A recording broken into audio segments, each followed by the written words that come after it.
Please subscribe करें और देखें हॉरर एंटरटेनिंग वीडियो।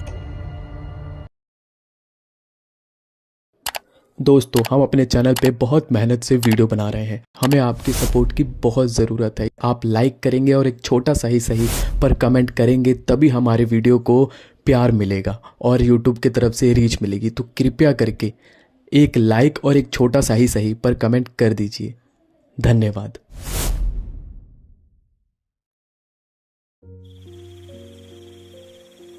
दोस्तों, जीवन में कभी कभार कुछ ऐसे किस्से भी होते हैं जिसे सुलझा पाना बहुत ही मुश्किल होता है। हमारी आज की कहानी भी ऐसे ही एक किस्से से जुड़ी हुई है, जो घटना कुलकर्णी परिवार के साथ हुई। अशोक कुलकर्णी, जो एक सरकारी विभाग के कर्मचारी थे, जो मुंबई शहर में ट्रांसफर के बाद नए नए शिफ्ट हुए थे।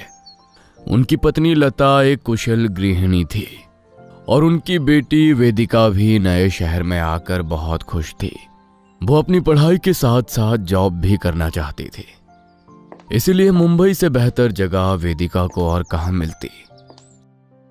सभी लोग अपने नए घर में आकर बहुत खुश थे। ये घर तो ठीक है पापा, पर लगता है बहुत पुराना है। तुम्हें तो पता है वेदिका, मुंबई शहर में घर ढूंढना कितना मुश्किल है। बड़ी मुश्किल से ये घर मिला है, ऊपर से ऑफिस के नजदीक भी है, इसलिए मैंने इसे देखते ही फाइनल कर दिया। हाँ, अभी थोड़ा गंदा है क्योंकि रेनोवेट करवाने के बाद साफ सफाई नहीं हुई है। ओहो, आप लोग चिंता मत कीजिए। देखना, इस घर को भी मैं हमारे पुराने घर जैसा चमका दूंगी। हाँ माँ, घर चमका लेना, पर इतना भी मत करना कि घर का रंग ही उड़ जाए। थोड़े हंसी मजाक के बाद सभी लोग घर की साफ सफाई करने लगे। वेदिका भी अपने कमरे में गई।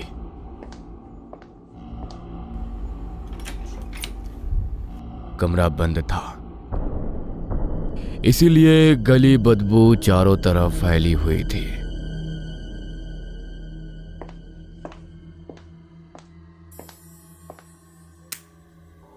उसने खिड़कियों को खोला और कमरे की साफ सफाई करने लगी। अरे, ये कैसे निशान है? ये तो खून जैसे लाल हैं। अरे, मैं भी ना बहुत सोचती हूँ, लाल पेंट होगा, वैसे भी रेनोवेशन का काम हुआ था। ये पर्दे कैसे लहरा रहे हैं? बाहर तो हवा भी नहीं चल रही है, फिर भी कुछ तो अजीब है यहाँ। वेदिका को वो घर थोड़ा अजीब लग रहा था, पर फिर भी उसने इस बात पर ज्यादा ध्यान नहीं दिया। रात के करीब 8 बज चुके थे। दिन भर काम करके वो बहुत थक गई थी। वेदिका बेटा, उठ जाओ, आज तुमने खाना भी नहीं खाया है। ऐसा करो, थोड़ा दूध पीकर फिर से सो जाना। मां के कहने पर वेदिका ने दूध पी लिया।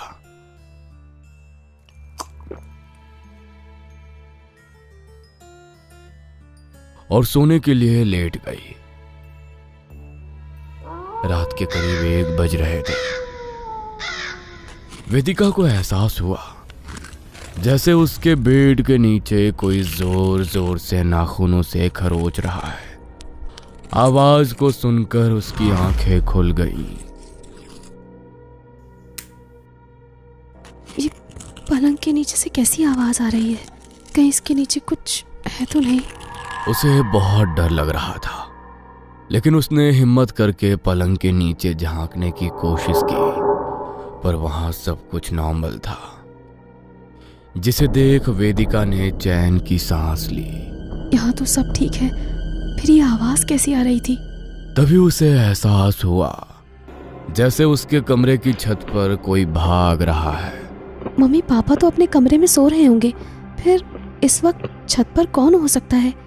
कहीं कोई चोर तो नहीं? ऐसा सोचते हुए वेदिका अपने बिस्तर से उठी और कमरे से बाहर जाने लगी। कहीं छत का दरवाजा खुला तो नहीं है? अगर वो नीचे आ गया तो? यही सब सोचते हुए वेदिका कमरे से बाहर गई और उसने देखा कि किचन की लाइट्स ऑन है। किचन की लाइट्स ऑन है? कहीं किचन में तो कोई नहीं है? अब वेदिका के मन में भी बेचैनी होने लगी। उसके दिल की धड़कन तेज रफ्तार से बढ़ने लगी। वो धीरे धीरे किचन की ओर जाने लगी, पर तभी लाइट चली गई। ओहो, ये लाइट को क्या हो गया? इसे भी अभी जाना था। अंधेरे में ढूंढते हुए वो ड्रॉअर के पास पहुंची और टॉर्च निकाला। टॉर्च जलाकर धीमे कदमों से वो किचन की ओर जाने लगी। वहां पहुंचते ही उसने देखा किचन में कोई भी नहीं था। सब कुछ बिल्कुल शांत था। अरे, यहाँ तो सब नॉर्मल है। मैं भी खामखा ही डर रही थी। तभी टॉर्च की लाइट अचानक से बंद हो गई। अब इस टॉर्च को क्या हो गया?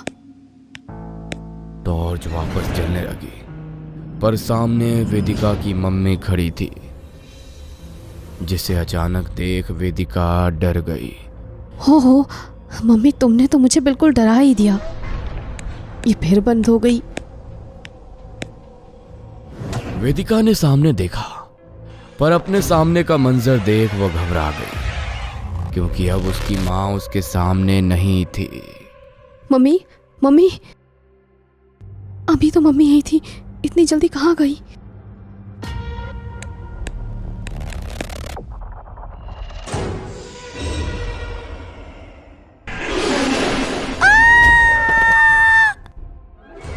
वेदिका के चिल्लाने की आवाज सुनकर उसके मम्मी पापा भागते हुए उसके पास आए। किचन में इस तरीके से वेदिका को बैठे हुए देख वो घबरा गए। क्या हुआ बेटा? तुम इतनी घबराई हुई क्यों हो? और यहाँ पर इस तरह ऐसे क्यों बैठी हो? सब ठीक तो है ना? अपनी माँ की आवाज सुनकर वेदिका ने अपनी माँ को गले लगा लिया और जोर जोर से रोने लगी। मम्मी, मम्मी, यहाँ कोई है? वेदिका ने अब तक की सारी बात अपनी मम्मी पापा को बताई।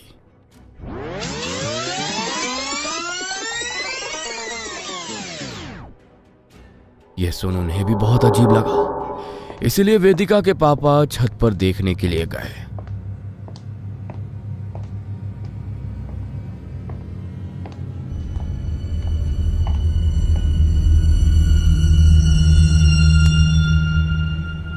वो वापस लौटे तो उन्होंने बताया कि छत पर तो कोई भी नहीं था, सब कुछ नॉर्मल है। अपने पापा की बात सुनकर भी उसे विश्वास नहीं हो रहा था। वो बहुत ज्यादा घबराई हुई थी, जिसे देख उसकी मम्मी ने उसे संभाला। बेटा, कुछ भी नहीं है यहाँ पर, सब कुछ नॉर्मल है। शायद तुम आज बहुत ज्यादा थक गई हो, इसी वजह से नींद में तुम्हें वहम हुआ होगा। चलो, अब घबराओ मत, जाओ अपने कमरे में आराम करो। माँ के समझाने पर वेदिका शांत हो गई और अपने कमरे में जाकर आराम करने लगी। वो रात तो किसी तरह निकल गई। पर अगले दिन की बात है, अशोक ऑफिस गए हुए थे और वेदिका भी जॉब के सिलसिले से बाहर गई हुई थी। घर पर लता किचन में खाना बना रही थी। तभी घर की डोरबेल जोर जोर से बजने लगी। अरे, आ रही हूँ बाबा। पर यहाँ तो हमें कोई नहीं जानता, फिर कौन हो सकता है? लता ने दरवाजा खोला, पर सामने कोई नहीं था। ये देख वह आश्चर्यचकित रह गई। अजीब बात है, अभी तो कोई इतनी जोर जोर से बेल बजा रहा था, फिर इतनी जल्दी कहाँ गया? आसपास कोई ना दिखाई देने पर वो दरवाजा बंद करके वापस अंदर आने लगी, पर डोरबेल वापस वैसे ही जोर जोर से बजने लगी। तभी उसने फिर जाकर दरवाजा खोला, पर अब की बार भी कोई नहीं था। जरूर कोई शरारत कर रहा है। ऐसा सोचते हुए उसने चारों तरफ देखा, पर उसे घर के आसपास कोई भी नजर नहीं आया। वो दरवाजा बंद करके वापस अंदर आने लगी, पर अब की बार दरवाजे पर जोर जोर से दस्तक होने लगी, जिसे सुन अब लता के मन में भी थोड़ा डर आ गया। उसे कुछ समझ नहीं आ रहा था कि आखिर ऐसे कौन कर सकता है। वो इसी असमंजस में खड़े होकर सोच रही थी, पर तभी जोर से दरवाजा खुला, जिसकी आवाज सुनकर वो डर गई। मैंने तो दरवाजा बंद किया था, फिर ये खुला कैसे? लता में हिम्मत नहीं थी कि वो पीछे मुड़कर देखे, क्योंकि डर से उसके माथे पर पसीना आने लगा था। बहुत हिम्मत करके वो पीछे मुड़ी, पर वहां अब की बार भी कोई नहीं था। शाम के 6 बजे वेदिका घर आई तो उसने देखा घर का मेन डोर खुला हुआ था। मम्मी तो कभी दरवाजा ऐसे खुला नहीं छोड़ती, फिर आज क्या हुआ? वो घर के अंदर गई तो उसने देखा उसकी मम्मी सोफे पर परेशान बैठी हुई है। क्या हुआ मम्मी? आप आज इस तरह दरवाजा खुला छोड़कर बैठी हुई हो? वेदिका को सामने देखकर उसकी मम्मी ने उसे सारी बातें बताई। बस इतनी सी बात मम्मी? अरे किसी बच्चे ने शरारत की होगी, नई जगह है, अभी हमें किसी के बारे में पता नहीं, इसीलिए किसी ने परेशान करने के लिए ऐसा किया होगा। आप चिंता मत करो।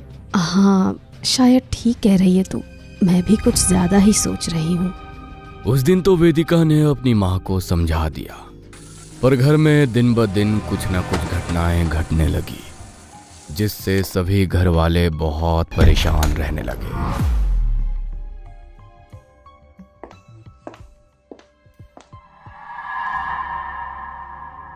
क्या हुआ यार, तू इतनी परेशान क्यों लग रही है? क्या बताऊं यार तुझे, जब से हम यहाँ आए हैं तब से घर में रोज कुछ ना कुछ अजीब हो रहा है। आज पापा की इम्पोर्टेंट मीटिंग थी, उन्होंने रात भर काम करके सारी फाइल्स में डॉक्यूमेंट अरेंज किए थे, पर सुबह देखा तो सारी फाइलों के पन्ने इधर उधर बिखरे पड़े थे। वेदिका ने अपने दोस्त ज्योति से अब तक की हुई सारी घटनाएं बता दी। यार इतना कुछ हो रहा है तेरे घर में, मुझे लगता है तुझे किसी को अपना घर दिखाना चाहिए। तू कहे तो मेरे नोन में एक बहुत बड़े पैरानॉर्मल एक्सपर्ट हैं, वो इन सब चीजों से निकलने में तेरी मदद कर सकते हैं। Paranormal expert? हाँ, अगर तू किसी तांत्रिक बाबा के चक्कर में पड़ेगी तो बहुत टाइम लग जाएगा। इन सब चीज़ों से तुम्हें बाहर निकालने के लिए एक अच्छे पैरानॉर्मल एक्सपर्ट की ज़रूरत है। वो टेक्नोलॉजी की मदद से भूत प्रेतों से जल्दी कांटेक्ट कर पाते हैं। अगर तू कहे तो मैं उनसे तेरे लिए बात कर सकती हूँ।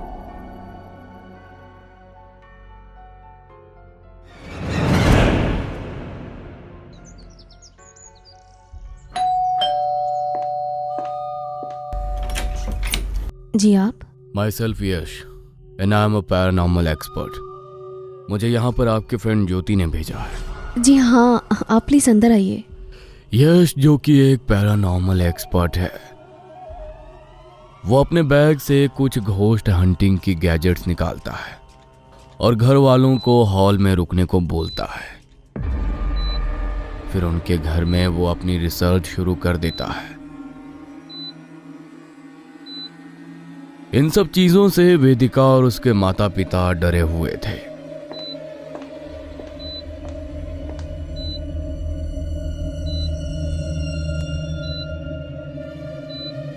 थोड़ी देर बाद यश उनके पास आया।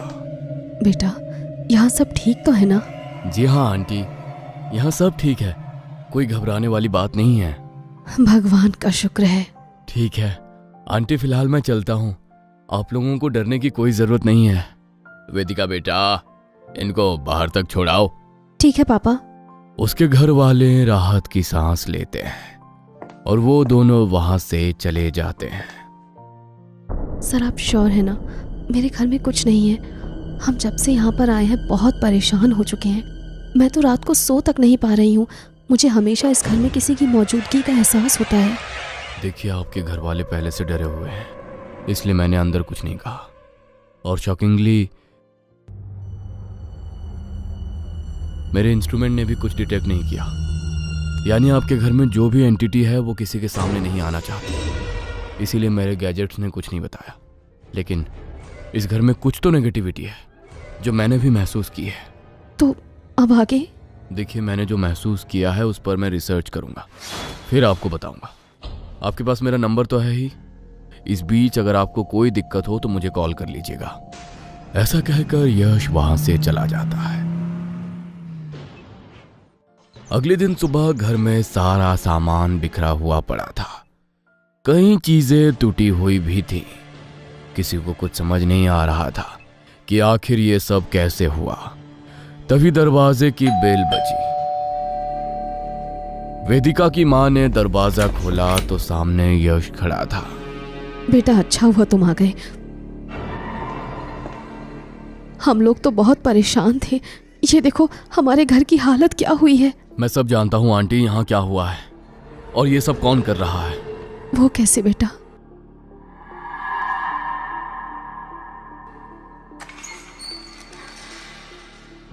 कल जब मैं यहाँ आपके घर से गया था तो मैंने अपने कुछ इंस्ट्रूमेंट आपके घर में लगा दिए थे, जैसे घोस्ट हंटिंग कैमरा,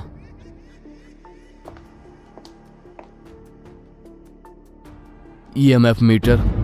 कल पूरी रात मैंने उस कैमरे से आपके घर पर नजर रखी। ये जो भी सामान टूटा बिखरा हुआ है, इसके पीछे एक नेगेटिव एंटिटी का हाथ है। कल तो मेरे इंस्ट्रूमेंट में कुछ हलचल नहीं हुई, पर मुझे महसूस हो गया था कि यहां कुछ तो जरूर है। इसीलिए मैं इस घर के बारे में जानने के लिए आसपास के लोगों के घरों में गया।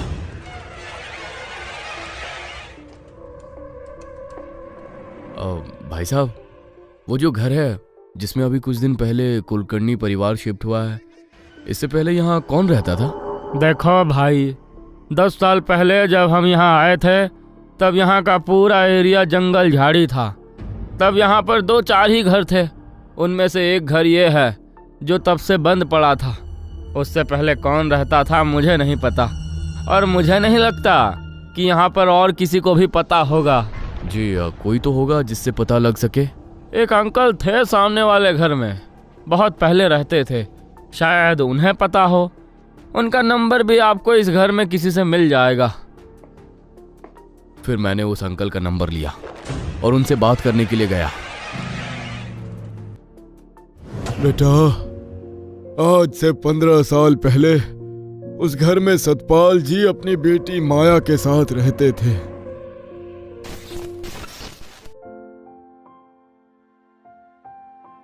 अरे सतपाल जी, ये मिठाई किस खुशी में? अरे रमेश भाई साहब, खुशखबरी है। अरे मेरी बेटी माया का रिश्ता तय हो गया है।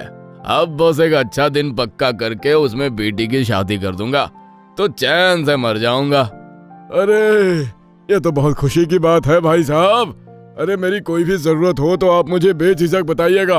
अरे आखिर आपकी बिटिया मेरी भी तो बेटी जैसी है। उस रोज सतपाल भाई साहब बहुत खुश थे। वे लोग बहुत अच्छे और शांत किस्म के लोग थे। अपनी छोटी सी दुनिया में दोनों बाप बेटी हंसी खुशी अपना जीवन गुजार रहे थे। पर किसे पता था कि उनकी खुशियों को किसी की नजर लगने वाली है। एक तूफान भरी रात की बात है। बहुत जोरों से बारिश हो रही थी। तभी उनके घर के दरवाजे पर जोर से दस्तक हुई। इतनी रात को कौन हो सकता है? तो रुक, मैं देखता हूं।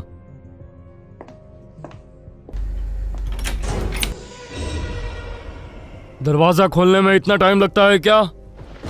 माफी चाहता हूँ, वो घर में कुछ काम कर रहा था इसलिए थोड़ा समय लग गया।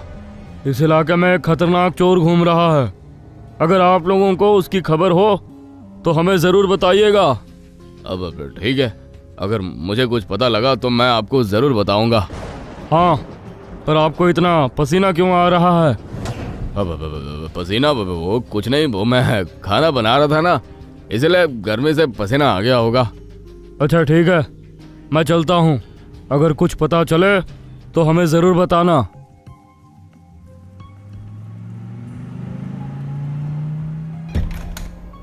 मेरी बेटी को छोड़ दो, अब वो पुलिस वाले चले गए हैं। तुम्हें कोई खतरा नहीं है, पर मेरी बेटी को छोड़ दो। छोड़ तो दूंगा इसे, पर पहले इस घर में जितना भी माल रखा है उसे निकाल, वरना तेरी बेटी की गर्दन काटने में मुझे टाइम नहीं लगेगा। देखो, मेरी बेटी को छोड़ दो, इसकी शादी है कुछ दिनों में। उस रोज सतपाल जी उस चोर के सामने बहुत गिड़गिड़ाए, पर उसे कोई फर्क नहीं पड़ा और वो सारे गहने छीन कर वहां से भागने लगा। सतपाल जी ने जब उसे रोकने की कोशिश की तो उससे गहनों की छीना झपटी में सतपाल जी को चाकू लग गया और उनकी मृत्यु वहीं हो गई। अपनी आंखों के सामने पिता की मृत्यु देखकर माया टूट चुकी थी। अपने पिता की मौत का सदमा वो चाहकर भी भूल नहीं पा रही थी और इसी घर में तड़प तड़प कर उसने भी अपनी जान दे दी। तब से यह घर बंद पड़ा हुआ था और इस घर में माया की आत्मा भटकती रहती है। पर बेटा, अगर उसने हमें कुछ कर दिया तो? नहीं अंकल, ये आत्मा बुरी नहीं है। अगर इसे कुछ करना होता तो ये कब का कर चुकी होती। पर ये सब आप लोगों को इस घर से डराकर भगाना चाहती है। आप लोग कुछ देर के लिए बाहर जाइए, मैं उस आत्मा से बात करना चाहता हूँ। इसके कुछ देर बाद सभी लोग उस घर से बाहर चले गए। यश ने उस आत्मा से कांटेक्ट करने की कोशिश की।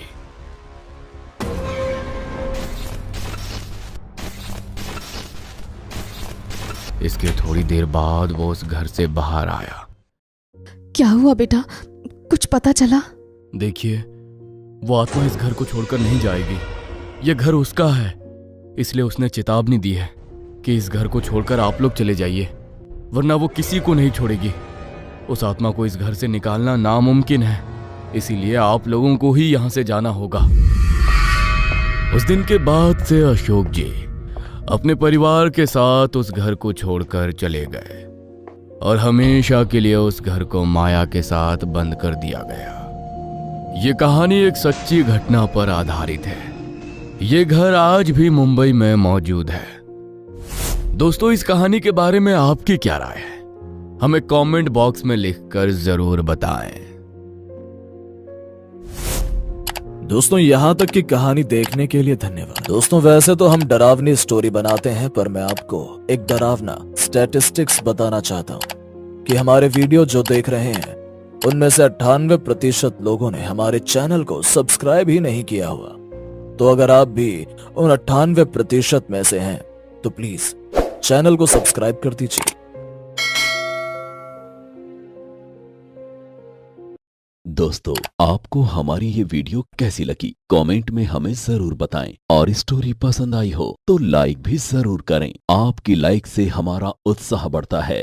हॉरर होमीज यूट्यूब चैनल को सब्सक्राइब कर बेल आइकन भी जरूर दबाएं ताकि आगे आने वाली स्टोरी आप सबसे पहले देख पाएं। हमारी स्टोरी को प्यार देने के लिए और पूरी देखने के लिए आपका बहुत बहुत धन्यवाद।